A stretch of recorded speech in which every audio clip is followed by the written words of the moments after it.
Bismillahirrahmanirrahim. Assalamualaikum warahmatullahi wabarakatuh. Perkenalkan, nama saya Fandi Ahmad SPD MPD.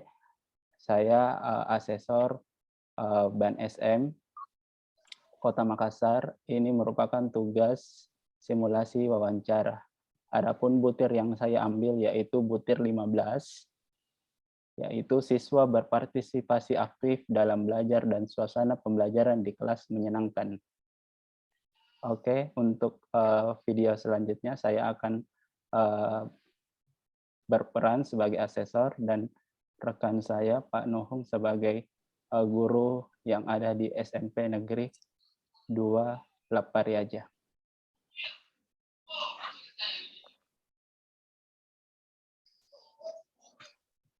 Oke, Assalamualaikum warahmatullahi wabarakatuh. Selamat pagi Pak Nuhung. Waalaikumsalam Pak Asesor, silakan Pak. Baik Pak, apa kabar hari ini Pak? Alhamdulillah baik-baik saja Pak. Baik, alhamdulillah. Tadi saya sudah melakukan wawancara dengan kepala sekolah di SMP Negeri 2 Lapariaja. Untuk sesi ini saya akan menanyakan lagi terkait proses pembelajaran yang ada di sekolah Bapak. Jadi maka dari itu saya akan mewawancarai beberapa guru termasuk Pak Nuhung. Oke. Jelas ya Pak Nuhung? Pak Nuhung, pertama-tama saya mau bertanya, Pak Nuhung di SMP Negeri 2 sudah berapa lama bekerja di sana? 5 tahun Pak, Asesor sudah 5 tahun. Sudah 5 tahun ya Pak. Guru mata pelajaran apa Pak, kalau boleh saya tahu? Bahasa Indonesia Pak. Bahasa Indonesia. Baik Pak Nuhung, yang saya mau tanyakan bagaimana proses interaksi antar siswa dengan guru di kelas Bapak. Dalam hal ini pembentukan kelompoknya seperti apa Pak? Pasti Bapak pernah membentuk kelompok kan Pak? Bisa dijelaskan bagaimana proses pembentukan kelompok yang ada di proses pembelajaran Bapak? Silahkan Pak. Alhamdulillah interaksi pembelajaran di kelas di mana saya mengajar selalu kondusif, semua siswa aktif, itu karena saya selalu berusaha mengantar siswa dalam hal kesenangan, keamanan, dan kenyamanan di kelas.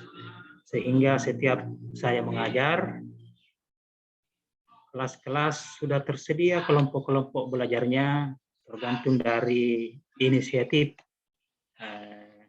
anak-anak itu sendiri memberi nama kelompoknya, termasuk memperiasi tempat-tempat duduk, posisi-posisi bangku meja di kelas, itu karena arahan dari guru-guru termasuk saya ketika akan melaksanakan pembelajaran. Jadi semua kelas di mana saya mengajar sudah terbentuk kelompok-kelompok belajar untuk setiap proses pembelajaran.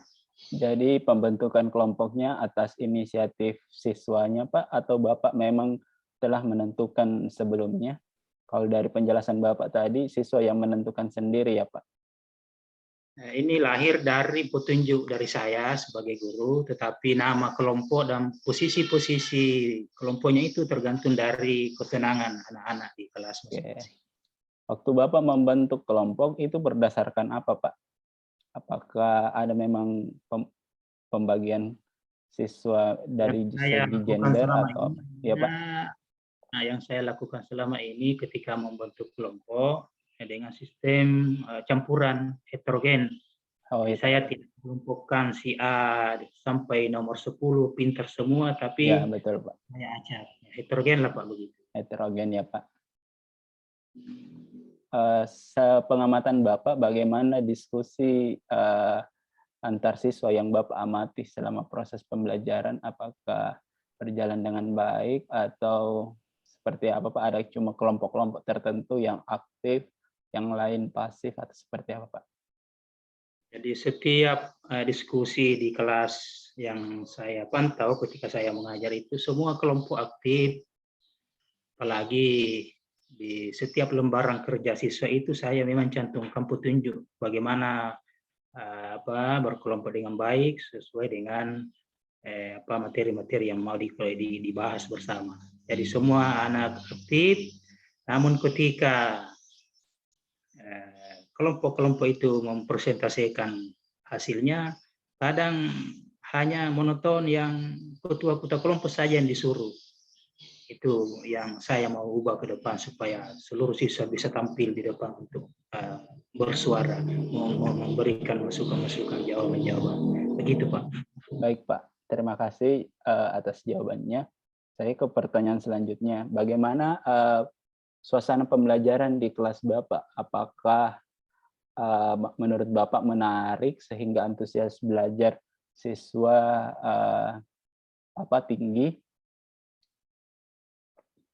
Jadi di semua kelas di mana ada jadwal untuk mata pelajaran bahasa Indonesia yang saya ampu itu tercipta suasana nyaman karena semua wali-wali kelas itu berlomba-lomba membuat kreasi-kreasi sudut-sudut baca di ruangan, menata penataan-penataan yang sifatnya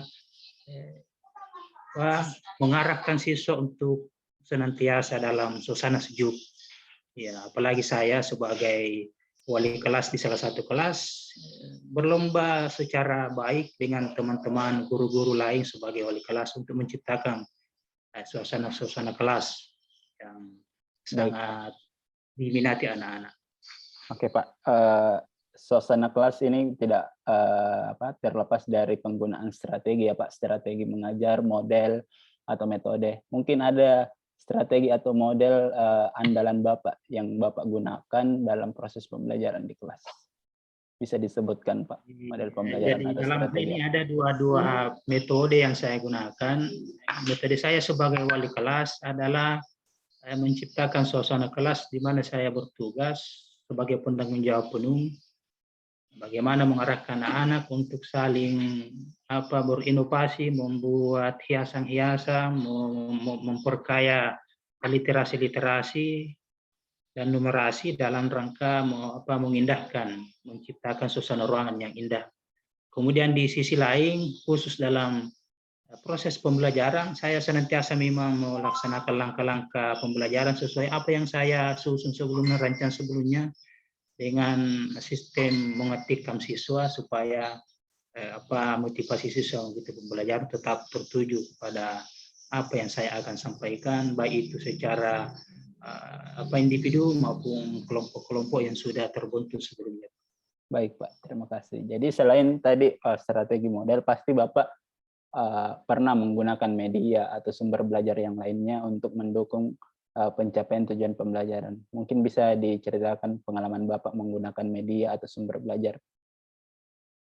Ya, pernah, Pak. Pernah ketika saya mengajarkan materi pembelajaran tentang mengarang. Ya, ketika mengarang, media yang saya gunakan waktu itu adalah media internet.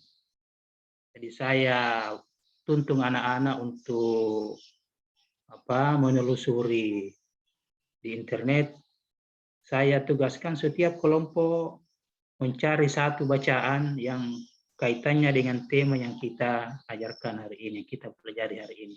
Setelah itu anak-anak saya arahkan untuk membaca 2-3 menit.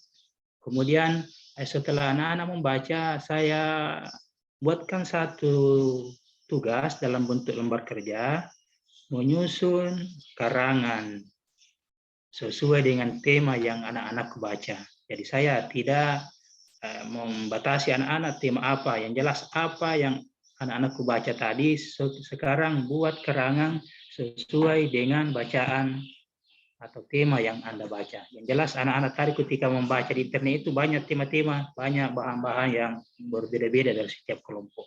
Jadi Baik, saya Pak. hanya menginginkan anak-anak mampu mengarang sesuai dengan apa yang dilihat, kemudian mengambil intisarinya dan mengarang sesuai dengan imajinasinya, begitu. Baik, Dan Pak. itu sudah sering saya lakukan, apalagi di era PJJ ini, pembelajaran jarak jauh ya, itu sering saya lakukan. Gitu, Pak. Baik, Pak. Jadi pemanfaatan internet ya, Pak, dalam proses pembelajaran Bapak sudah terapkan, khususnya di era pandemi ini.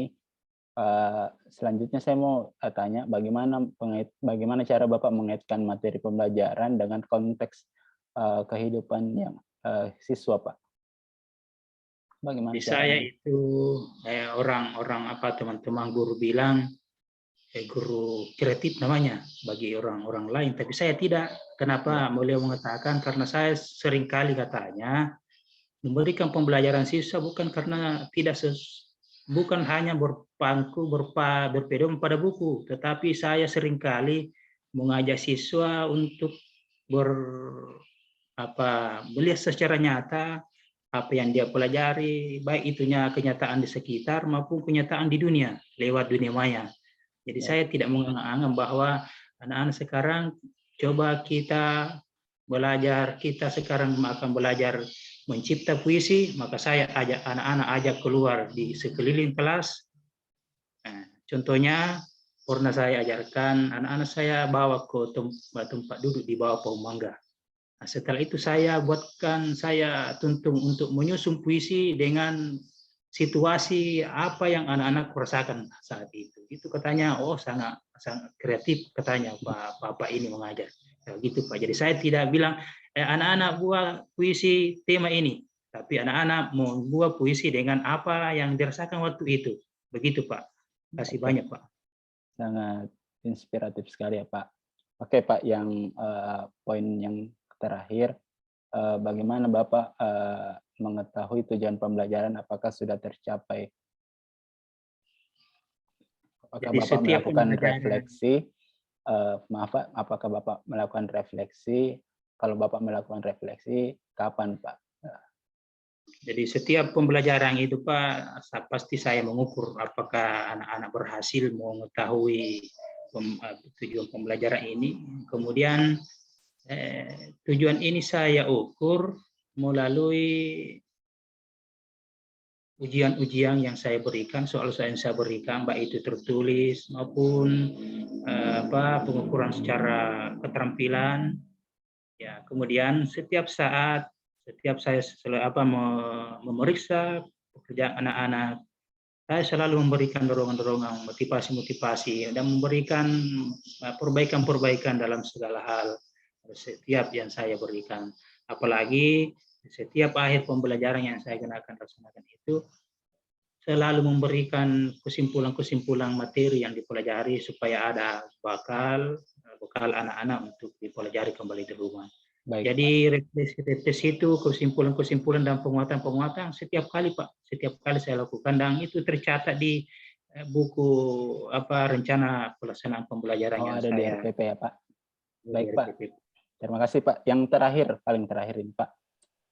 Sebelum saya ke guru yang lain, Pak Nuhung, setelah Bapak menilai semua hasil belajar siswa, seperti apa Bapak temukan?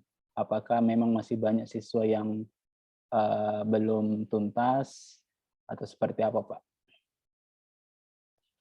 Dari saya Ibu, jadi dalam satu semester ini Pak, saya mau mengadakan penilaian selama 6 kali. Jadi setiap tema materi itu saya nilai. Dari situlah saya melihat bahwa keberhasilan saya mengajar, keberhasilan siswa juga mengikuti pembelajaran dari sisi ini. Ya, jadi setiap penilaian yang saya lakukan itu dalam artian nilai-nilai itu sebelum saya masukkan di nilai akhir, saya analisis dulu. Ya, dari segi mana, sektor mana anak-anak masih lemah. Nah, yang lemah itu baru saya sandingkan Pak dengan nilai ketuntasan minimal. Ya, kalau ketuntasan minimal yang saya sudah tetapkan tidak dicapai, maka siswa itu, anak itu, saya akan berikan pembelajaran remedi. Berapa KKM Bapak tetapkan? Untuk semester ini karena beda-beda Pak, ada di kelas kena 7, kelas 8, kelas 9 beda-beda KKM-nya sesuai dengan hasil analisis saya terhadap materi. Tapi yang saya ajarkan ini di kelas 7 ini KKM-nya Pak alhamdulillah 78 dan sudah 4 kali saya laksanakan penilaian, baru 1 orang yang dibawa KKM dan itu pun saya berikan pembelajaran remedi untuk memperbaiki kemampuannya kembali. Baik, Terima terima kasih. kasih Pak Nuhum atas jawaban-jawaban yang telah diberikan. Dan Bapak tadi mengatakan semua tadi yang Bapak katakan itu sudah termuat di RPP ya Pak. Ada. Nanti tolong disiapkan Pak, saya mau cek dokumen RPP Bapak setelah sesi wawancara ini. Terima kasih Pak Nuhum atas waktunya. Saya beralih ke teman yang lain, ke guru yang lain. Saya ucapkan banyak terima kasih. Assalamualaikum warahmatullahi wabarakatuh. Terima kasih Pak Asesor. Semoga kegiatan Bapak, tugas-tugas Bapak lancar, Amin, Pak. dilindungi, dirahmati oleh Allah Subhanahu wa taala. Terima kasih Pak. Waalaikumsalam warahmatullahi wabarakatuh.